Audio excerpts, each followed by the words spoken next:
Devrait-on pouvoir déduire nos frais de réparation de nos impôts? C'est l'affiche du jour dans notre série Yamatch. Pour vous construire un avis tout neuf, deux experts aux avis qui s'opposent. D'un côté, Laura Nives de chez Comeos, la Fédération belge du commerce et des services. À ses yeux, si l'objectif est bon, la méthode se trompe de cible.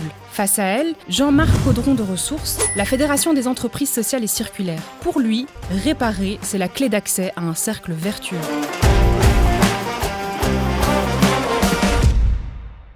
Tout d'abord, la réparation, c'est bon pour la planète. Il faut savoir que les produits que nous consommons ont une empreinte écologique importante. Ils nécessitent des ressources importantes, des matières premières rares et de l'énergie grise, donc de l'énergie nécessaire à leur production. Et en plus de ça, ils sont souvent fabriqués à l'étranger, régulièrement en Asie, et donc il faut les faire venir, les transporter jusqu'en Europe et en Belgique, ce qui alourdit d'autant leur empreinte carbone. La proposition de baisser la TVA sur tous les services de réparation nous paraît positive, en ce sens que ça peut inciter des consommateurs à acheter des produits facilement réparables. C'est également positif pour les commerçants qui peuvent en faire un business et ainsi se différencier par rapport notamment aux plateformes étrangères. Néanmoins, certains autres aspects sont plutôt négatifs et nous poussent à ne pas trop soutenir cette proposition. La réparation permet aussi de créer de nombreux emplois locaux et de qualité. Les produits que l'on consomme sont souvent fabriqués à l'étranger, dans des pays à bas salaire et dans des conditions de travail douteuses. L'activité de réparation est une activité qui est beaucoup plus difficilement délocalisable et qui nécessite des compétences. Le diagnostic, les interventions spécifiques sur un appareil nécessitent d'avoir des travailleurs qualifiés, ce sont des emplois de qualité. En Wallonie, on estime à environ 3500 travailleurs dans les secteurs de la réparation et de la réutilisation. On pense que l'on peut doubler la taille du secteur dans les prochaines années si on le rend plus favorable qu'aujourd'hui. Le crédit d'impôt sur les services de réparation n'est peut-être pas le meilleur instrument à mettre en place parce que c'est une récompense que le consommateur ne sentira pas tout de suite puisqu'elle se verra uniquement dans sa déclaration d'impôt. C'est pourquoi on pense que ce ne sera pas un incitant supplémentaire pour le consommateur de choisir des produits facilement réparables. Par ailleurs, on peut se poser la question si ça vaut la peine lorsque vous avez un grille-pain ou un mixeur à réparer. Et donc, en ce sens, nous estimons que cette proposition-là n'est pas adéquate pour l'objectif poursuivi.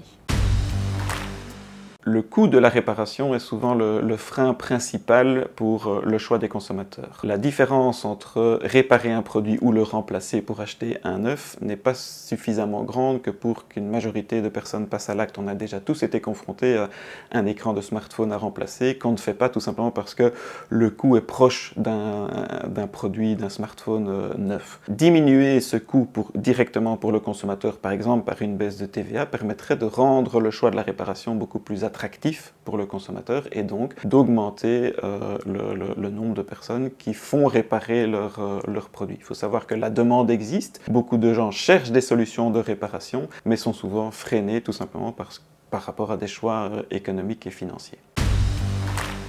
Si l'option retenue est d'augmenter la TVA sur des produits difficilement réparables, ça nous paraît être une mauvaise option. C'est oublier que la Belgique n'est pas une île et que le consommateur aura facile de trouver ses produits en ligne ou à l'étranger. Au final, ce sera donc le commerçant qui sera perdant et l'objectif poursuivi, plus de durabilité, ne sera pas atteint.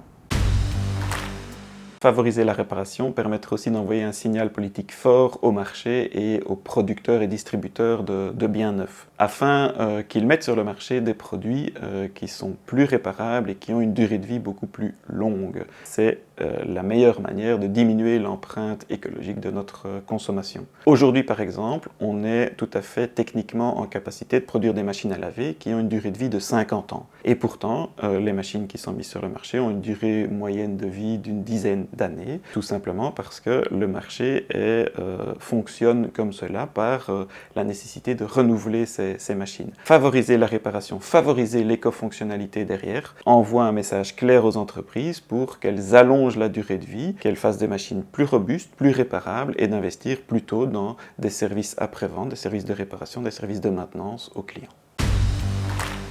L'objectif final de cette proposition, c'est, à travers la fiscalité, d'inciter les consommateurs à être plus durables. Mais au final, les gens qu'il faut convaincre, ce sont les producteurs. Ce sont les producteurs qui créent les produits et ce sont eux qui doivent créer des produits plus durables. Le problème avec ces propositions, qu'elles soient l'augmentation de la TVA, la baisse de la TVA ou un crédit d'impôt, cela touche le commerçant, le consommateur, mais pas le vrai responsable, c'est-à-dire les producteurs.